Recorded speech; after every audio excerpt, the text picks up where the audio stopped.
She was born Sharon Denberg in 1961, and she was raised in Baltimore, Maryland. She was one of 4 sisters. She was actually the eldest sister, and her parents were strict Orthodox Jews. In fact, her father worked as a cantor at the local synagogue. If you're not familiar with a cantor, that is generally a person who works with the rabbi during services, and he or she is the one that does the singing. Or that's the best way I can explain it at this point, but basically it's a religious singer in the Jewish faith. Okay, so it was said that Sharon was athletic in school, and she sang in the choir, I guess just like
she created quite a few personas, as it seems, but one of them was named Nancy Carlson.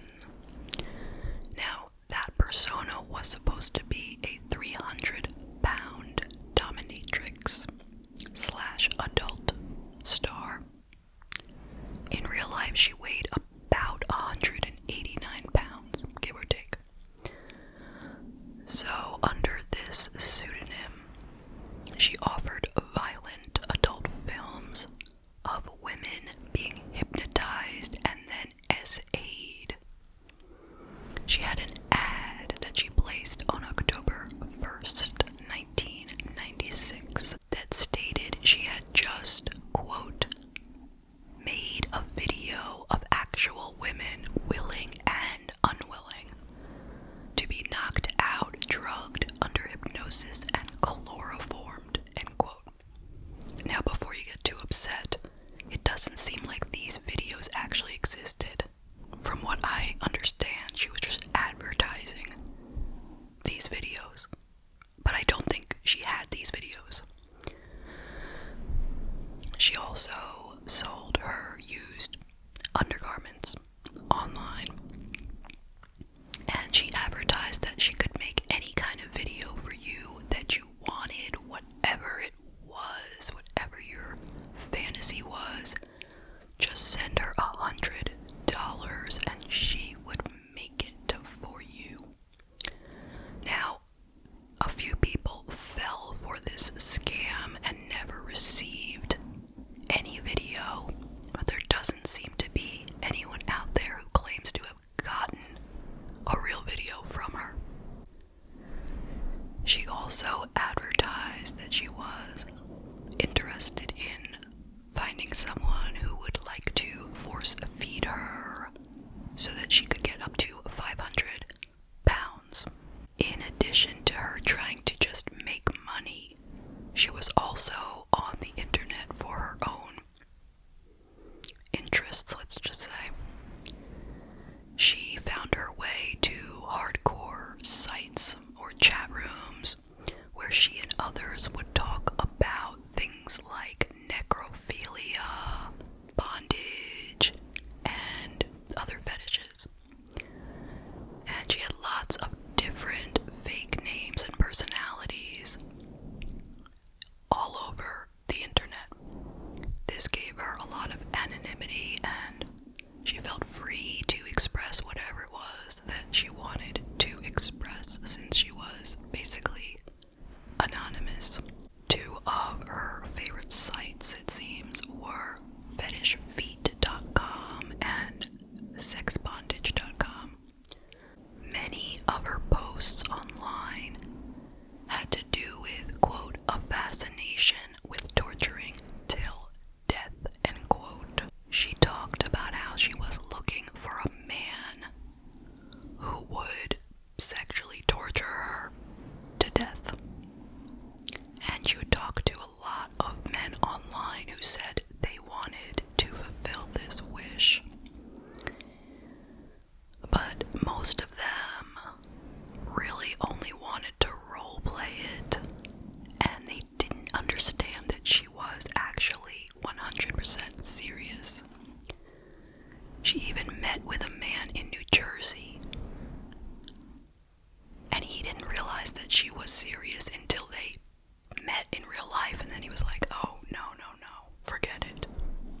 At one point, a sex rights advocate who was on these chat pages noticed the kinds of posts that Sharon was putting up, and she attempted to get Sharon to stop posting this sort of content, telling her that this was, obviously not okay. But Sharon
was such a decent person otherwise. She said he was very pleasant and a hard worker, and he was likable.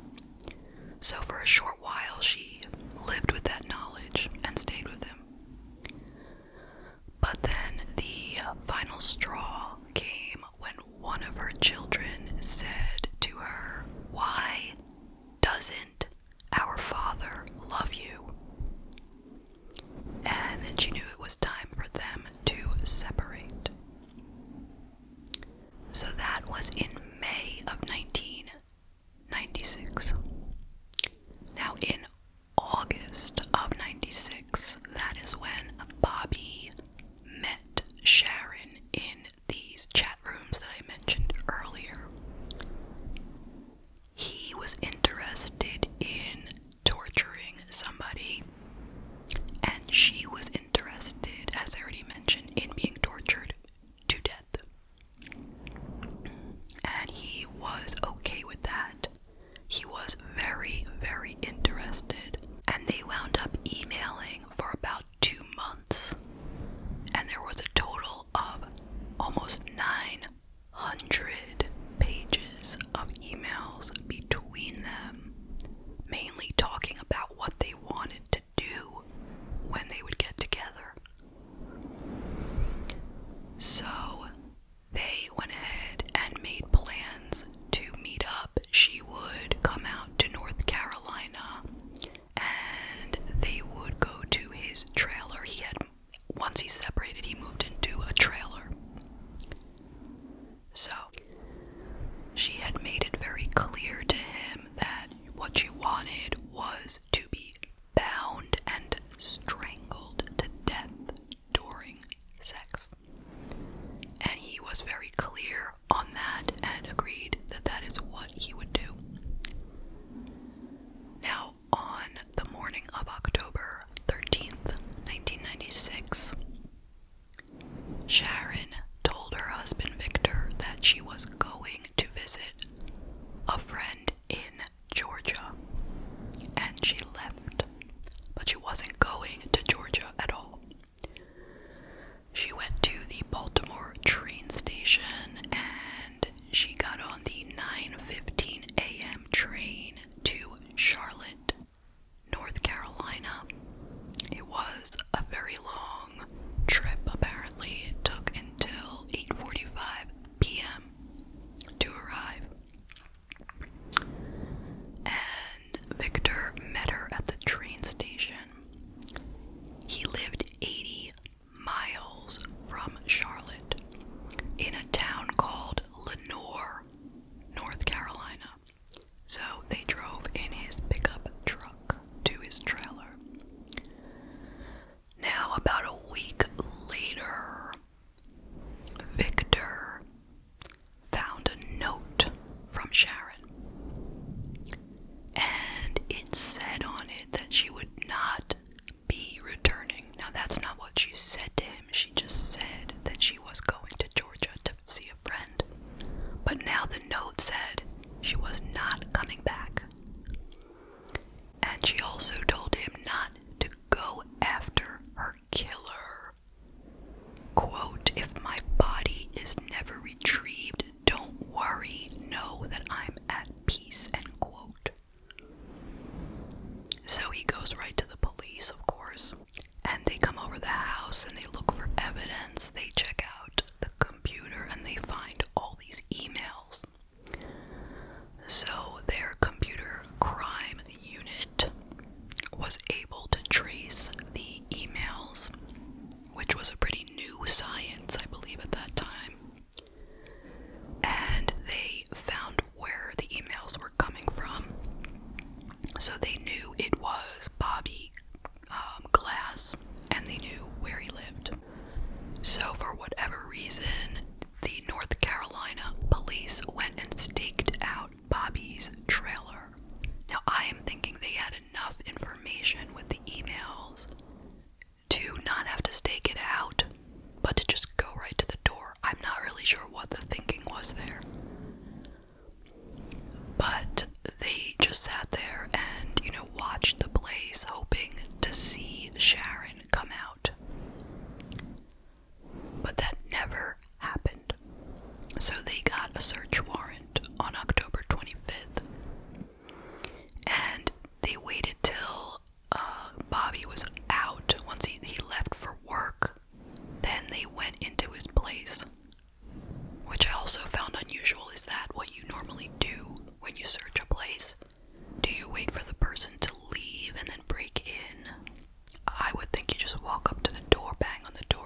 serving a search warrant.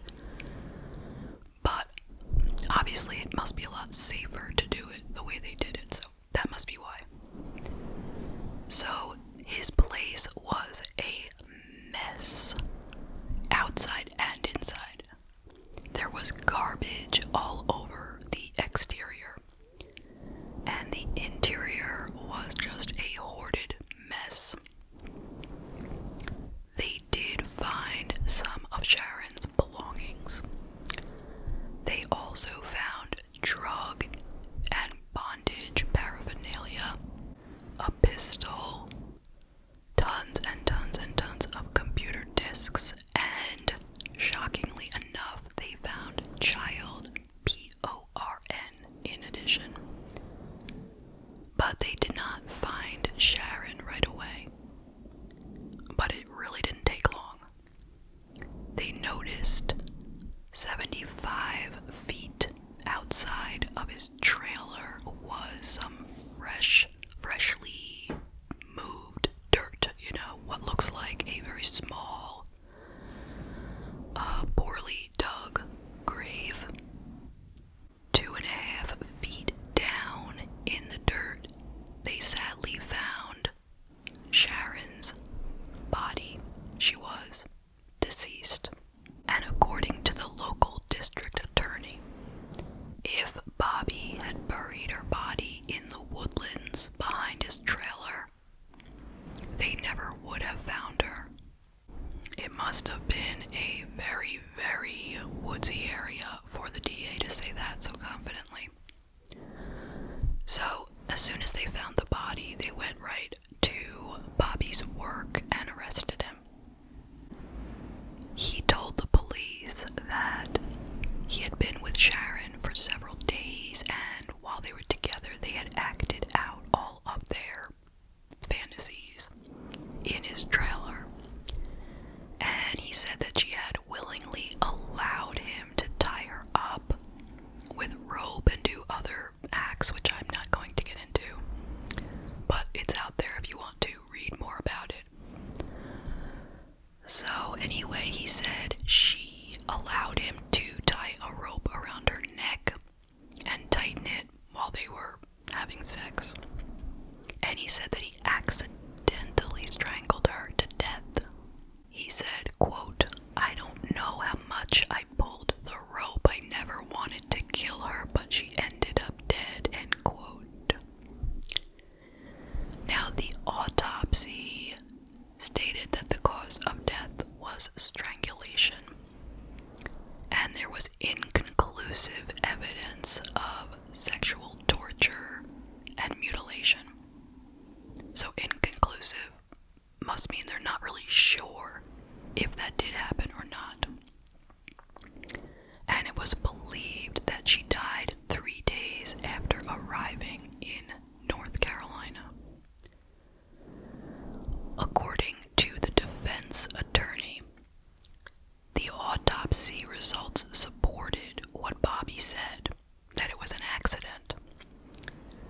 The attorney said, quote, "It is hard for me to believe the woman was tortured for 3 days if the medical examiner of North Carolina couldn't find any indication of that. It's much easier to understand or picture an accident occurring during sexual activity than it is to conjure up an image of this man as a cold-blooded, premeditated killer," end quote. But remember all the emails where they talked very clearly about what was going to happen? She was going to go there and he was going to kill her during sex. That was the plan, hence premeditated, not an accident, right? And because of that, Bobby was charged with first-degree murder and he was held without bond. The case was stretched out for 3 years due to various delays. And on January 27th, 2000, he pleaded guilty to voluntary manslaughter as well as 6 counts of second-degree sexual exploitation of a minor, which had to do with the child, PORN, that was found at his place. He was sentenced to 36 to 53 months for the manslaughter of Sharon and 21 to 26 months for the possession of child, PORN. On February 20th, 2002, when he had been in prison for a little over 5 years, he was due to be released in 2 weeks. But he had a heart attack and he passed away. And that is the case. What are your thoughts? I will tell you some of mine. First of all, rest in peace to Sharon. And my heart goes out to her husband and any other family or friends. So, the first question that I want to ask is, was this what you would call a victimless crime? What do you think? She was murdered, but she wanted to be. She consented to being killed. So is she a victim? And is Bobby really guilty of anything if she asked him to do it? Well, you probably know what I'm gonna say. Just because she consented to be killed does not mean that it was right to do it. Clearly, she had some serious mental illness for her to have wanted this for herself. She did not value her life.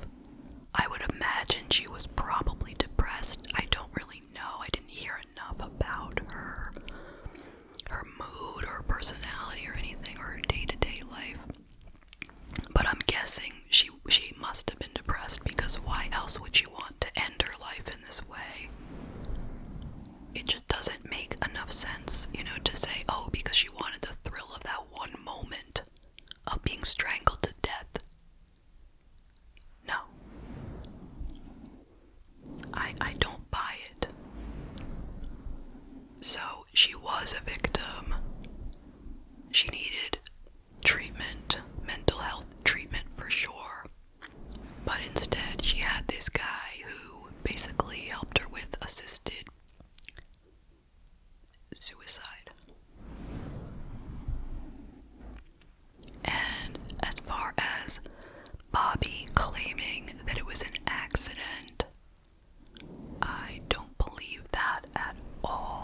decided